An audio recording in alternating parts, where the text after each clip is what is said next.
భూములు 2396 మంది భూములు ఎలాగా 1000 కోట్లు గత గవర్నమెంట్ దోచుకుంటున్నారు. అది విత్డ్రా చేసుకోవాలన్నది ఇవాళ క్లోజ్ అయింది.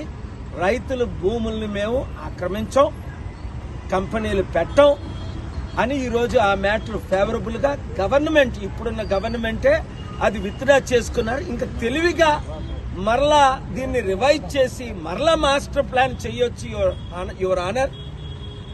అలాంటి మాస్టర్ ప్లాన్ చేస్తే వారు నోట్ చేశారు. మరలా మీకు అవకాశం ఉంది, మరలా మీరు పబ్లిక్ ఇంట్రెస్ట్ లిటిగేషన్ వేసి ప్రజల భూముల్ని కాపాడాలి. సో రైతులకు శుభవార్త. నేను చెప్పాను 2 సంవత్సరాలుగా మీ కొరకు నేను ఫైట్ చేస్తున్నాను. ఈ రోజు మీకు మంచి ఆర్డర్ వచ్చింది. తెలంగాణ రైతులకే కాదు, దీనిని బట్టి దేశంలో ఉన్న రైతులందరికీ మంచి జరిగింది. మీ భూములు ఏ గవర్నమెంట్ అయినా మీ ఇష్టం లేకుండా మీరు అమ్ముకుంటా దోచుకోలేరని ఇది క్రిస్టల్ క్లియర్ అయింది. ప్రార్థించిన వారందరికీ వందనాలు.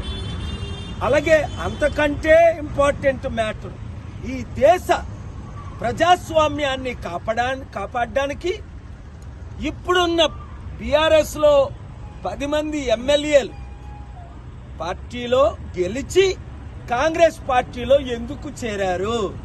అది 10th షెడ్యూల్ కి విరుద్ధం. చట్టం very clear your honour. Morning 10:30